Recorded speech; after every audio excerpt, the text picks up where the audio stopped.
Bueno, nuevamente, el tema de hoy es alrededor de la soberanía. Seguimos estudiando el libro de Hechos. Esta vez vamos capítulo 8, versículos 1 al 8.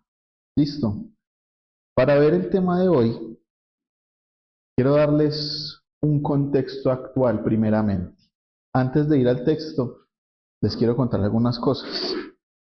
Creo que en nuestra realidad presente lo que muchas veces nuestra carne quiere o inclusive nuestro corazón anhela es tener las cosas de una manera fácil y simplista.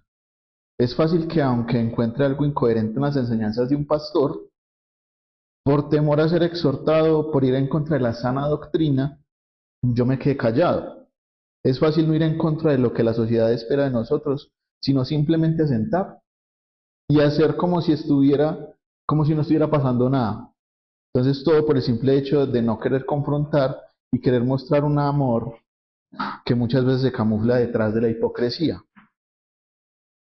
Si yo algo admiro de esta iglesia, lo que llevamos hasta hoy, es el rumbo que está tomando, ¿sí?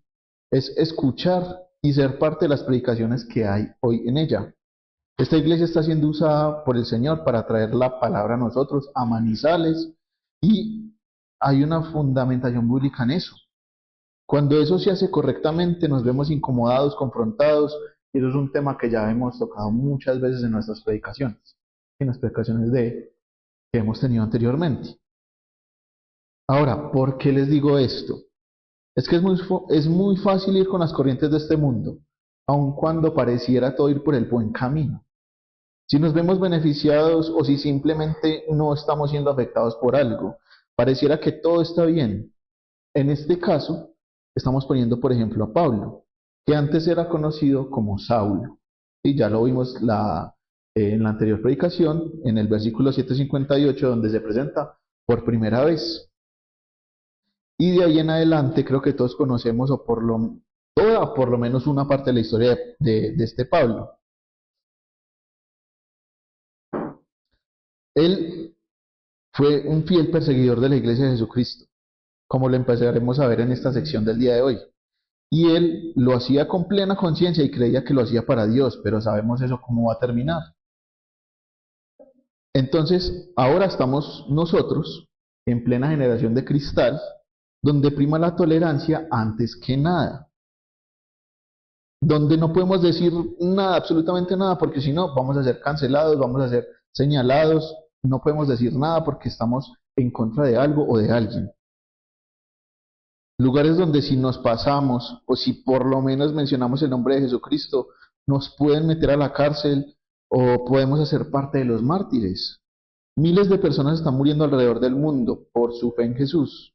Y todo eso se puede nombrar en esta nueva era, menos el nombre de nuestro Salvador Jesucristo, por lo menos hasta ahora. Ahora, en el desarrollo de este sermón, encontré cosas que me parecieron impresionantes, ¿sí? Les quiero mostrar un mapa que encontré y es un mapa mundial de los 50 países donde hay más persecución de cristianos en el mundo. Y según esta fuente, donde hay más persecución de cristianos en América Latina, adivinen dónde es. Perdón, en América del Sur. Es Colombia. Yo no lo podía creer. O sea, entre los 50 países con más persecuciones de cristianos, Colombia se encuentra en el puesto 47. A nivel de Sudamérica es el primero. Ahora, puede ser cuestionable. El tema es que esta fuente tiene muchos índices que lo catalogan como, o sea, la persecución no solamente es matar, la persecución se puede ver de muchas formas, como más adelante les voy a mostrar. Si de pronto quieren entrar a ver cuáles son esos índices, yo les puedo compartir el enlace para que ustedes mismos lo vean. Porque, por ejemplo, Byte sacó como una contrapropuesta diciendo que pues eso no es correcto, pero ellos dicen, depende de los índices, con lo que esta página que se llama Puertas Abiertas califica, Colombia es el país con mayor índice de persecución a nivel en Sudamérica. Ahora, yendo a casos más actuales, eso es para tener el presente de nuestra actualidad, Colombia, ¿sí? Yendo a casos más actuales y más internacionales, para el día en el que elaboré esta predicación, llevaban aproximadamente 388 millones de personas que viven bajo niveles altos u extremos de hostilidad. 18 muertos en Irán, en Ucrania irrumpen en centros bautistas exigiendo normatividad rusa para poder reunirse, o sea, si no lo hacen bajo sus condiciones, no se pueden reunir. Eso se usa como un tipo de control ideológico. En Yemen habían 20 cristianos que fueron arrestados por profesar una fe cristiana. En este momento pueden estar siendo torturados o quién sabe si ya murieron. Las noticias más recientes en Nigeria, donde hay un epicentro de violencia letal, es en donde se concentra más o menos el 70% de los asesinatos cristianos a nivel global. En Filipinas están usando las legislaciones para excluir políticamente a los cristianos. O sea, hermanos, Saulo actuó con plena conciencia en la persecución de la iglesia. Bueno, eso fue para tener un contexto de nosotros hoy. Ahora, pasándome más en este texto, Saulo actuó con plena conciencia en la persecución de la iglesia, como muchas otras personas lo hacen hoy, como lo acabamos de ver con los ejemplos anteriores. Son ataques físicos y mentales que intentan sembrar el miedo en la comunidad cristiana. Pero también hay otras maneras de perseguir a la iglesia. Tenemos las filosofías humanísticas, como el humanismo secular o el relativismo moral, que lo que hacen es poner la opinión individual o social por encima de los decretos de Dios. Y eso solamente es como para traer ejemplos, porque ya nos extenderíamos demasiado. Hoy estamos siendo perseguidos sin ni siquiera darnos cuenta. Ya hemos visto cómo Satanás maquina en contra del Señor, hasta llegar a usar caballos de Troya para adentrarse en la iglesia cristiana. La música, las series, la moda, etcétera, muchas cosas. Todo lo disfrazan para poder llegar a nosotros a través de un cristianismo de consumo, así se llama, cristianismo de consumo, donde el pecado se cambia por errores o falta de amor propio. El juicio se oculta bajo una tolerancia absoluta que no requiere nunca, que no requiere un cambio de vida. Y la cruz se usa como un accesorio de moda. Literalmente es moda. Y la gente nunca recibe la noticia completa ni verdadera. Entonces, quedan con Jesús y eso es todo. ¿Dónde está el arrepentimiento? ¿Dónde está la fe? ¿Dónde está el creer? El sacrificio. Eso es un fenómeno donde Jesús es muy popular como personaje, pero el mensaje es ignorado o editado para que no ofenda a nadie y se venda en el mercado. Todas esas corrientes se enseñan sin tapujos en prácticamente absolutamente todo lo que consumimos, hasta dentro de la iglesia con grandes movimientos de iglesias neopentecostales, que lo que intentan es darle al ser humano un lugar más alto que el de Dios, poniéndose por encima de él. De escuchar tantas cosas con las que nos saturan, empezamos a creer que todas esas cosas están bien, no pasa nada. Ah, no, esto está bien en este mundo, también debe estar bien para mí. Empezamos a creer que todas esas cosas son correctas, no está mal pensarlas. De escuchar tantas veces y de distintos frentes las mismas cosas, nos empiezan a convencer de que son verdad y así vayan en contra de en contra de la palabra de Dios. Bueno, aún con todas estas corrientes y con todos esos tipos de persecución, existen personas o organismos que se preocupan por la predicación fiel del Evangelio. Los mártires no son solo personas que vivieron en un pasado muy antiguo, sino que son personas que hoy en día mueren por su fe en Jesucristo. Son personas que se mantienen fieles a pesar de lo que su gobierno les ordena hacer. Aún hay personas que ponen a Dios por encima de ellos, de su bienestar, aún del bienestar de los suyos en algunas ocasiones. Y pues por eso le doy gracias a Dios por el mensaje que nos está trayendo. Espero que nos siga usando para poder traer a ustedes hoy un mensaje cristocéntrico y que lo exalte a Él por encima de cualquiera de nosotros. Ya lo decía, cuando el Evangelio bíblico es predicado, va a haber incomodidad, va a haber confrontación. Y cuando no existe alguna de esas, nos tenemos que preguntar, ¿somos verdaderos creyentes o no? Porque además de traer ese tipo de confrontación, uno de los frutos del Espíritu es el gozo, que es algo que vamos a ver también en esta sección que vamos a leer hoy.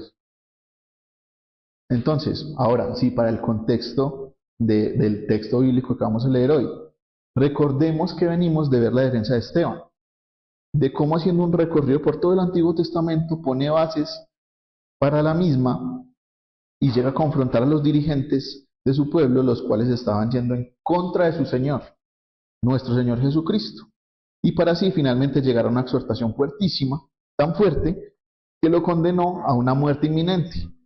Pero aún teniéndola él frente a sus ojos, eso no lo cayó, sino que, sino que lo dijo en voz alta. Eh, perdón. Pero aún teniéndolo frente a sus ojos, donde Esteban cuando estaba enfrente de la muerte, Esteban puso los ojos no en la muerte, sino en Dios, en la gloria de Dios, y vio cómo Jesús estaba a la diestra de Dios.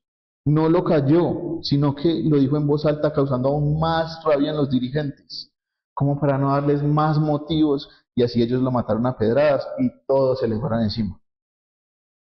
Dentro de las personas que mataron a Esteban estaba Saulo.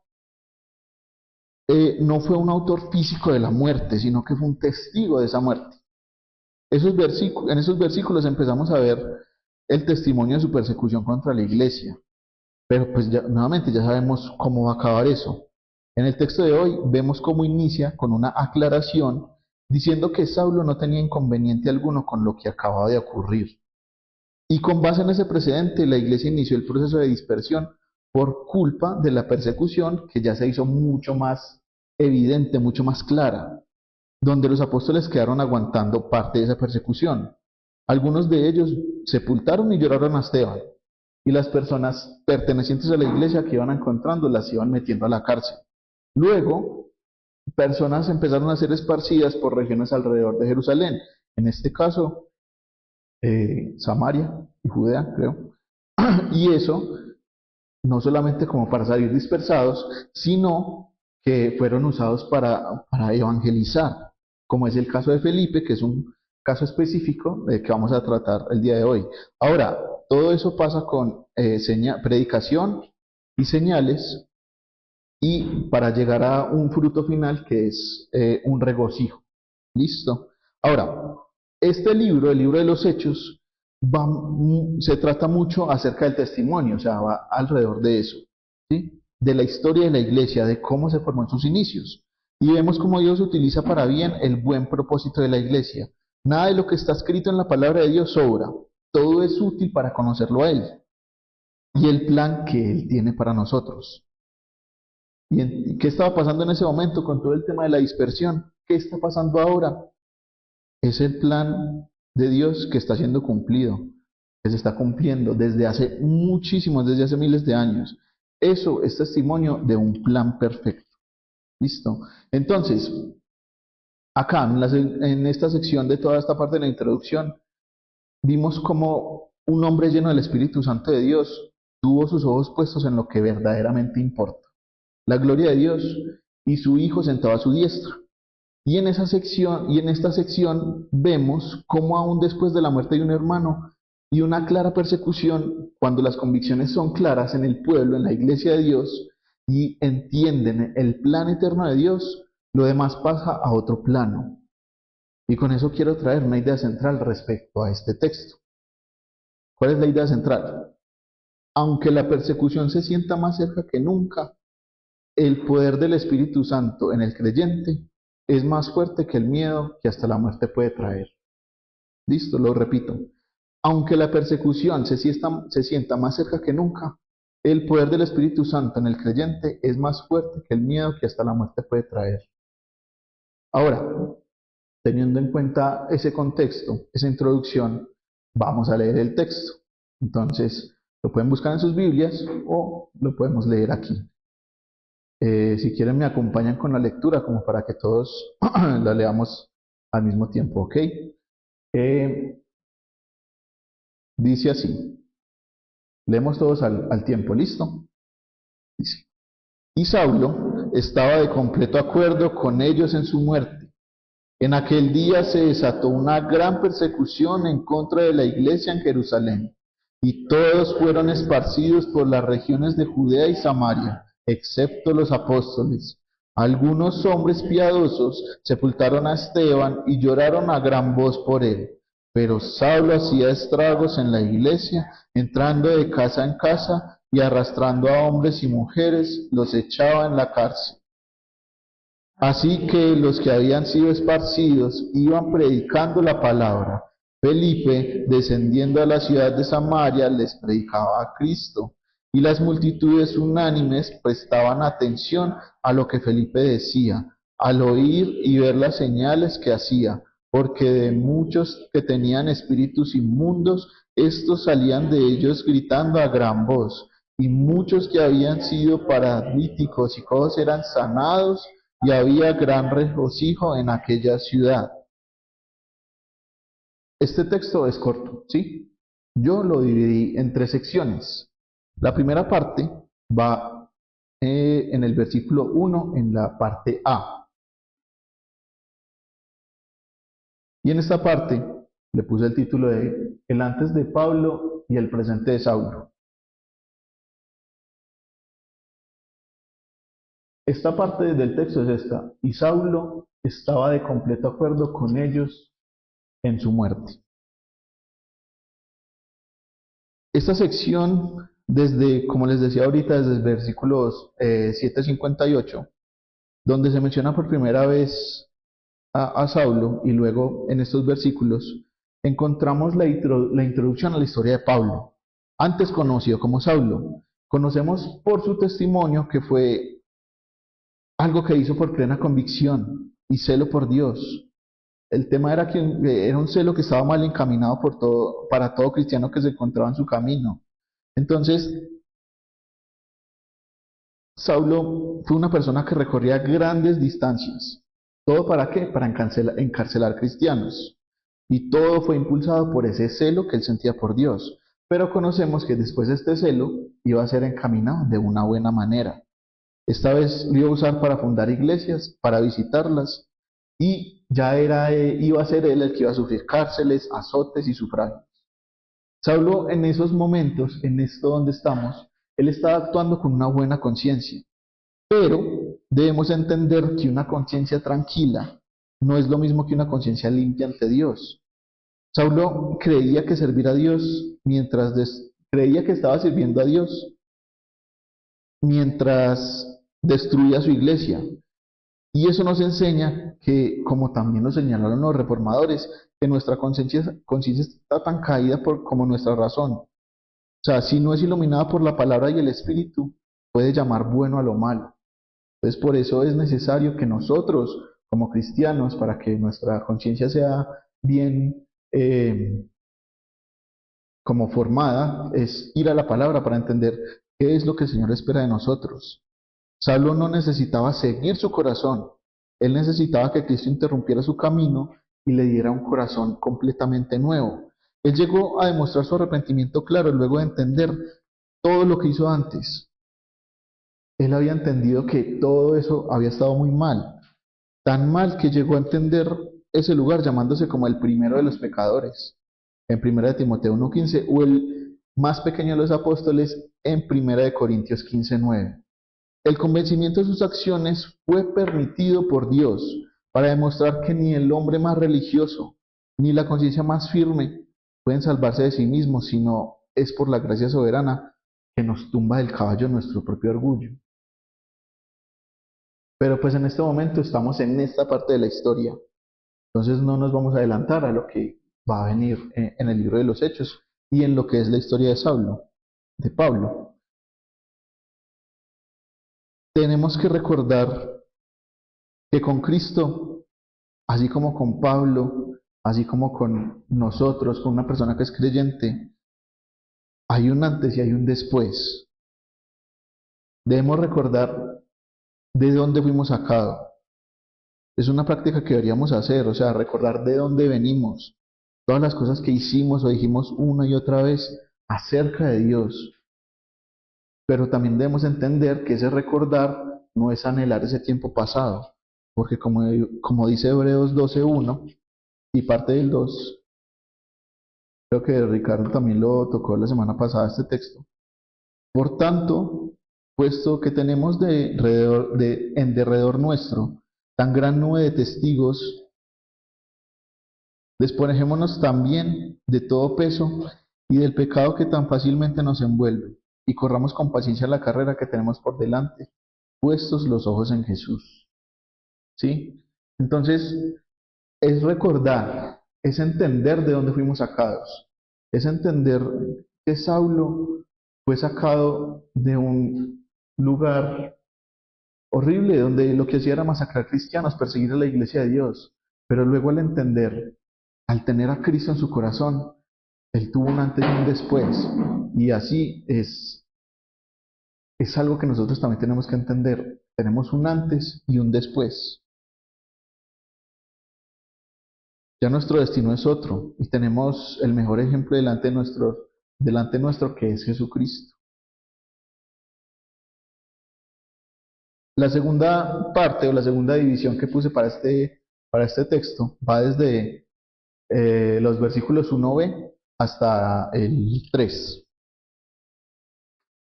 ¿Listo? Y esta sección la llamé un nuevo intento de persecución a la iglesia. Entonces, ¿qué dice en esa parte 1b? Dice, en aquel día se desató una gran persecución en contra de la iglesia de en Jerusalén. Todos fueron esparcidos por las regiones de Judea y Samaria, excepto los apóstoles. Todo este recorrido que hemos realizado en el libro de los Hechos, podemos ver muchas cosas en común. El tema principal ahí es el plan de Dios que tiene con respecto al nacimiento y el desarrollo de su iglesia. Y hay uno de los hilos secundarios que se puede ver en todo este plan, y es el de la persecución. Es la persecución que el enemigo ha tenido en contra de su plan. Pero pues igual aquí les hago un spoiler, o bueno, spoiler que no es tan spoiler, y es que el Señor usa todo para el bien de su pueblo. Ese plan perfecto que tiene, hemos tenido que en todos los intentos de persecución que ha tenido el enemigo, Dios ha hecho que las cosas funcionen para continuar y fortalecer a su pueblo.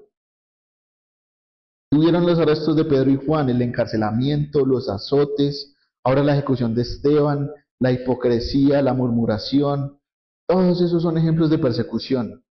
Pero hasta ese momento, por lo menos hasta donde sabemos, la iglesia se había mantenido unida.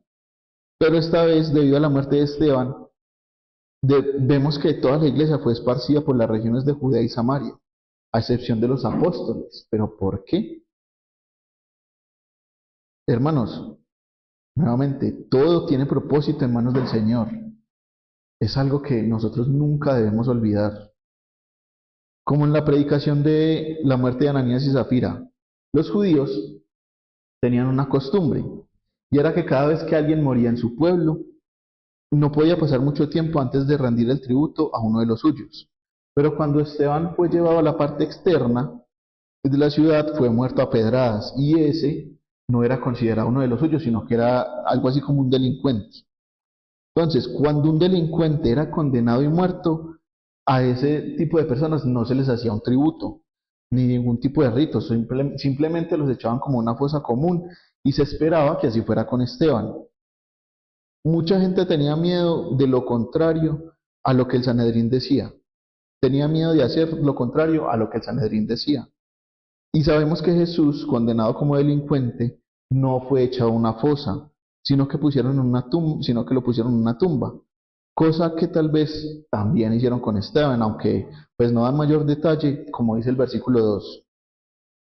Algunos hombres piadosos sepultaron a Esteban y lloraron a gran voz por él. Ese es todo el detalle que se le da. Los apóstoles se quedaron en Jerusalén y tal vez algunos de ellos se quedaron para poder rendir esto para Esteban. Otra costumbre que tenían los judíos era llorar a sus hermanos, pero era algo que no era permitido cuando el condenado era un delincuente. Y en este caso pasaba lo mismo con Esteban, él era un delincuente, pero aún así el pueblo de Dios, su iglesia, una vez más dejó el temor a un lado y lloró a un hermano, a un mártir que murió para hablar con la verdad acerca de Dios, acerca de Jesucristo. Mientras todo eso pasaba, Saulo no paraba, él no dio abasto. Él no dio descanso a la iglesia. Y entonces ahí continuamos en el versículo 3, que dice, pero Saulo hacía estragos en la iglesia entrando de casa en casa y arrastrando a hombres y mujeres, los echaba en la cárcel. Aquí Lucas está presentando a Saulo como el inquisidor de Jerusalén.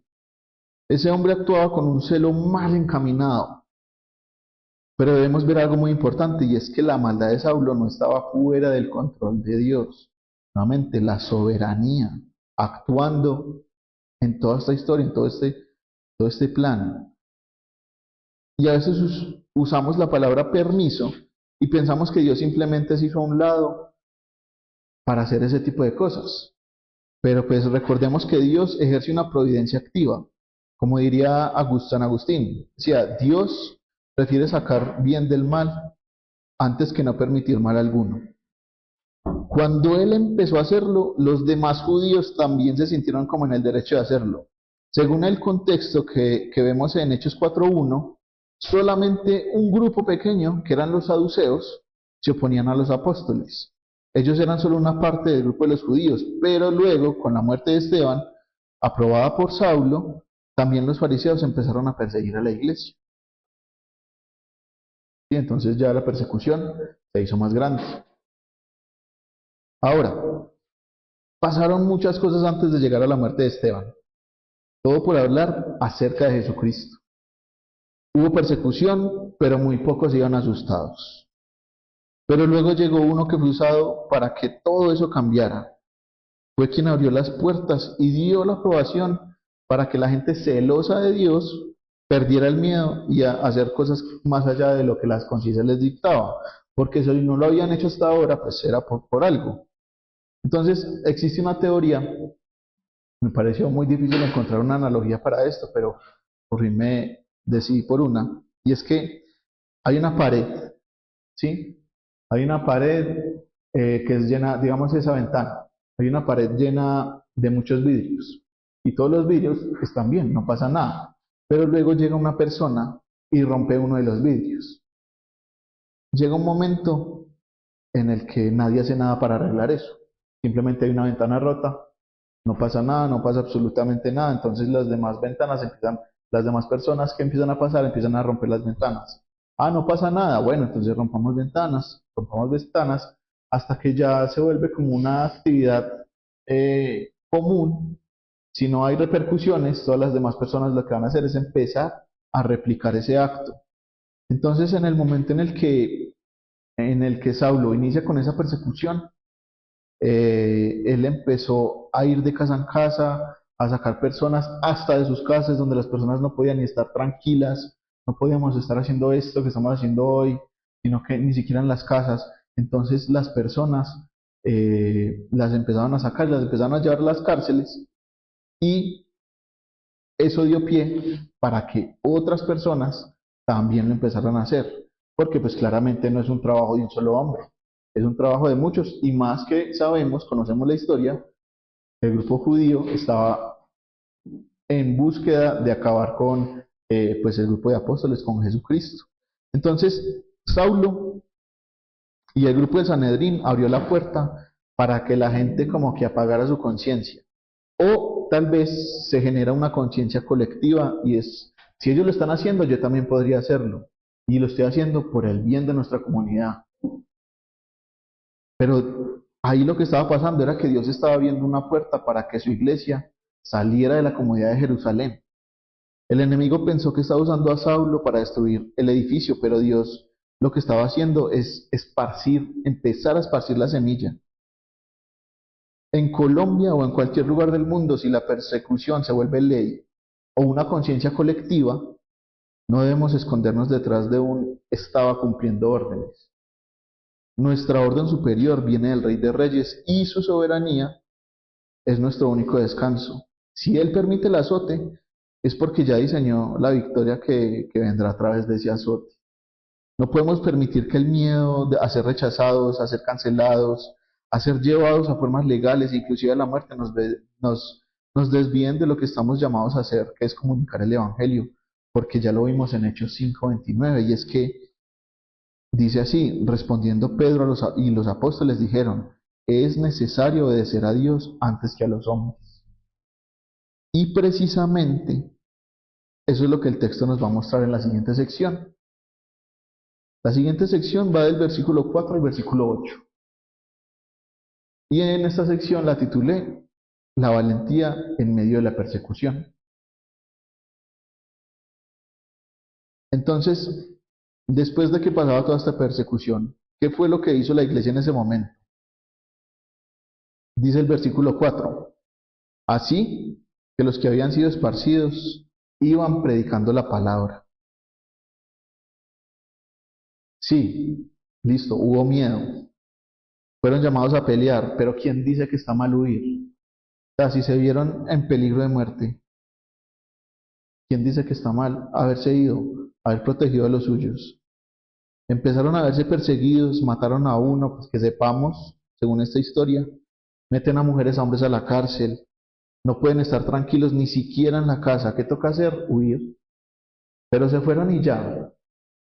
No, lo que hicieron fue que se fueron a Judea y a Samaria, pero ellos iban predicando la palabra. O sea, no es hermoso eso. O sea, nuevamente, el plan de Dios está floreciendo en medio de la adversidad.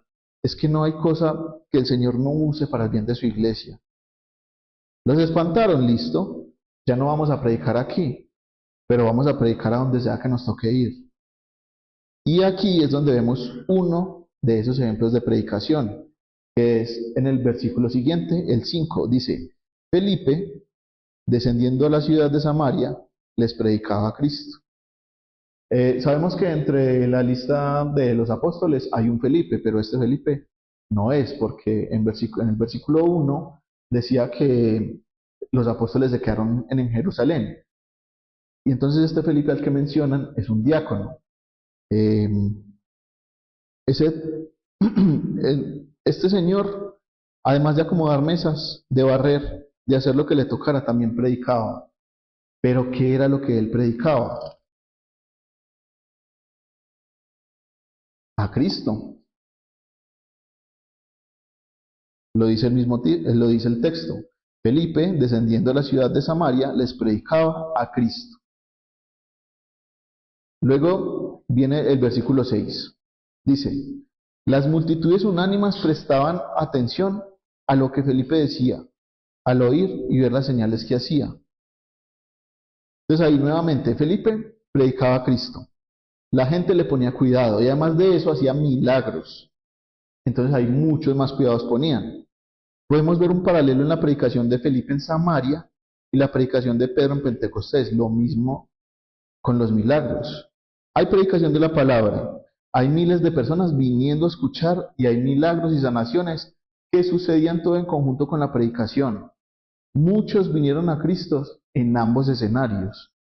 Mucha gente se beneficiaba de esto, ya no solamente en Jerusalén, sino que ahora también en Samaria, como dice el siguiente versículo.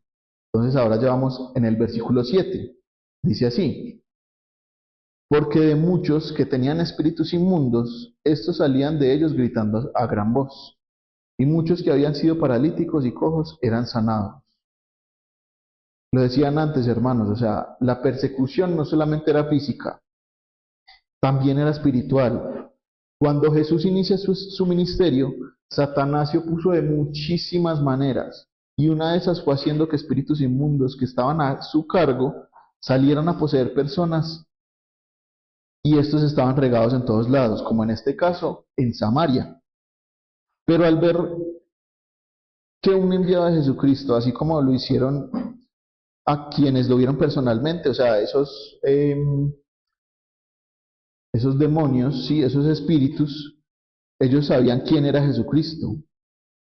Ellos lo único que hacían era salir despavoridos porque sabían quién era y sabía quién era un enviado de Jesucristo. La posesión demoníaca era algo muy común en ese entonces. No solamente Felipe echaba fuera demonios, también recordemos que Pedro lo hizo, Pablo lo hizo y pues claramente Jesucristo lo hizo. Hubo ese tipo de sanación y además de eso sanación física en paralíticos y cojos. Y a raíz de todos esos acontecimientos llegan los frutos del Espíritu. Y eso es lo que dice el último versículo que vamos a leer hoy, que es el versículo 8, dice, y había un gran regocijo en aquella ciudad. Entonces, todos esos dones que vienen a través del Espíritu Santo de Dios, sabemos que son varios, pero en este caso se nombra uno, que es el don del gozo, el fruto del gozo, perdón. Por eso dice que hubo gran regocijo. Es uno de esos frutos que vino cuando conocieron a Cristo, cuando recibieron el Evangelio que les permitió hacerlo.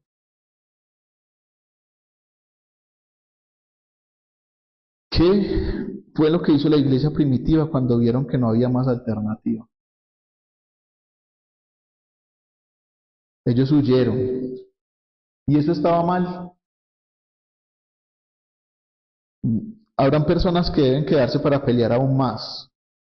Y eso estará en la conciencia de cada uno. Pero si en mi conciencia está el huir por instinto de supervivencia, no hay nada mal en eso. El hecho está en que no podemos dejar de predicar la palabra de Dios. A donde sea que estemos, esa es nuestra labor. Eso tenemos que seguir haciendo. Siempre, sea donde sea el lugar donde estemos. En muchos países del mundo hay una persecución que es demasiado clara. Son personas que no se pueden ni reunir, no pueden leer Biblias, no pueden hacer absolutamente nada. Lo veíamos en la introducción de esta predicación. Pero es tan grande la fe de algunas personas que lo que hacen es arrancarle las hojas a la Biblia y repartirse pedazos de la Biblia para poder aprenderla y estudiarla. Lo vimos en algún momento en un documental, no recuerdo cómo se llama, en donde las personas lo que hacían era cortar capítulos enteros de la Biblia y repartírselo entre familias. Y a medida de que pasaba el tiempo, ya se lo leían, había cambio. Sí, entonces era como estudiaban la palabra. Quién sabe si lo hacen. Es un documental reciente. Torturados por su sangre o torturados por Cristo se llama. Es un documental muy bonito. Y ellos dicen, en una de las entrevistas que hacen, dicen como nosotros, desde nuestra perspectiva, vemos que ellos están siendo perseguidos, ¿cierto? Los matan, los meten a las cárceles, todo, absolutamente todo. Y nosotros vemos la persecución desde nuestro lado y decimos, uff, qué valientes son al hacer eso.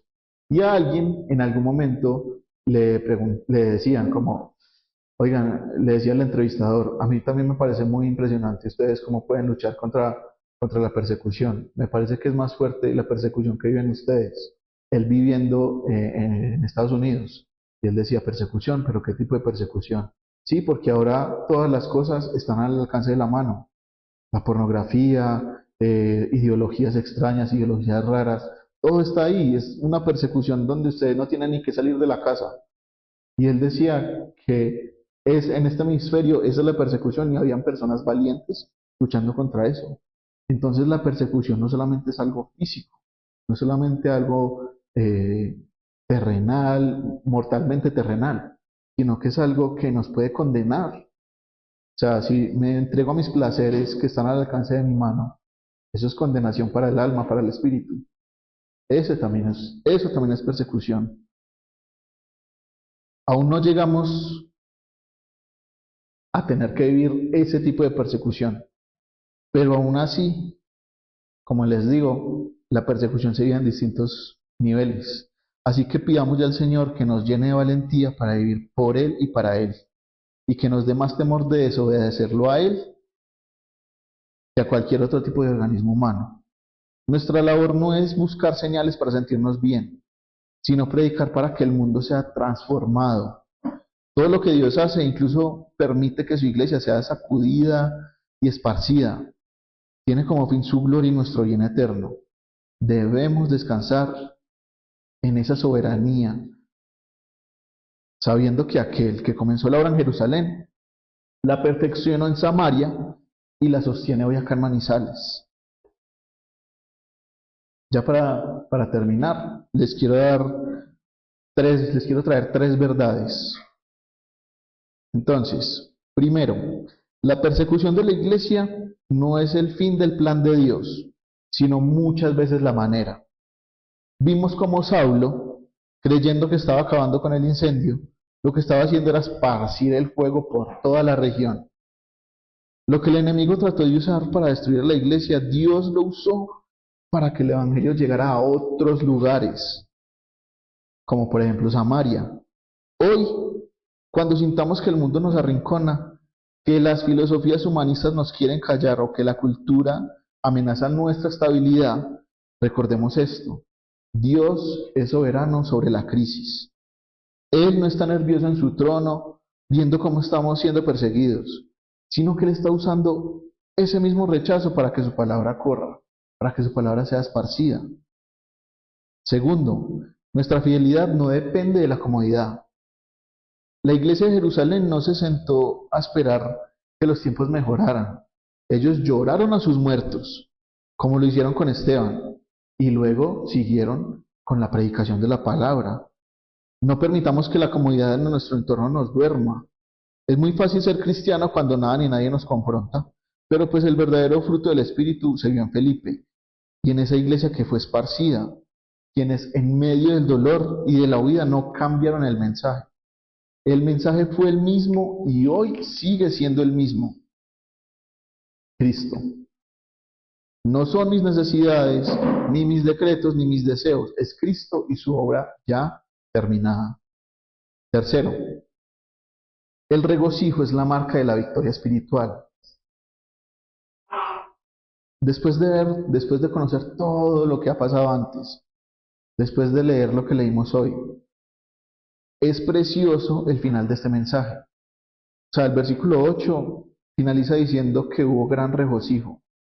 Humanamente, lo lógico es que hubiera tristeza por la persecución, ¿cierto?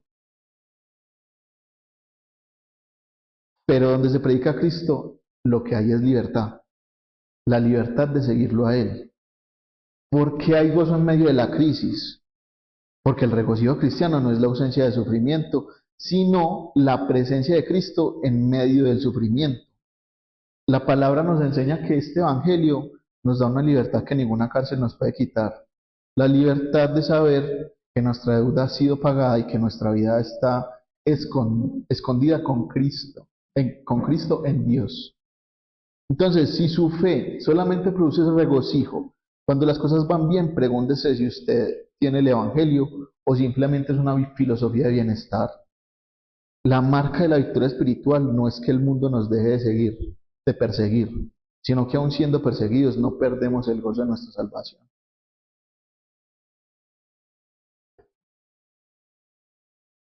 Mi invitación es que no le demos miedo a una autoridad que está por debajo de Dios.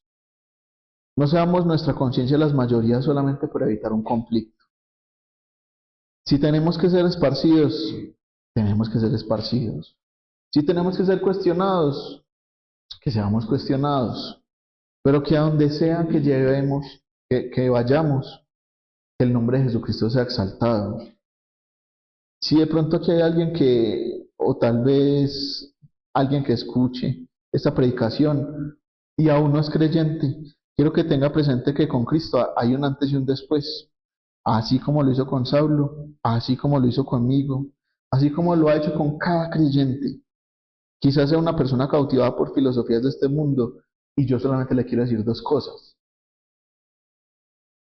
Ustedes pueden ignorar a Dios, pueden burlarse de su palabra, intentar sacarla de su vida, pero hagan lo que hagan, el plan de Dios nunca se va a detener. El mismo Dios que usó a Saulo, que usó la furia de Saulo para salvar a Samaria, es el Dios que hoy usa este mensaje para confrontar su alma. Hoy estamos viviendo en una cultura de alta tolerancia, buscando la aprobación de la sociedad, siguiendo las corrientes del humanismo. Pero esa aprobación no nos va a dar paz cuando llegue la crisis, ni le quitará la culpa cuando enfrente la muerte. Samaria tenía magia y filosofías, pero nunca tuvo gozo hasta que tuvo a Cristo. Entonces descansemos en que no estamos solos en esta carrera. Así como el Señor cuidó de Felipe en Samaria, transformó el corazón de aquel Saulo perseguidor Él está cuidando de nosotros hoy. Entonces pidámosle al Señor que nos dé un celo, pero un celo bien encaminado, un celo por su gloria, para que en esta ciudad de Manizales, a pesar de que las corrientes nos quieran ahogar, se pueda decir, y había gran regocijo en aquella ciudad.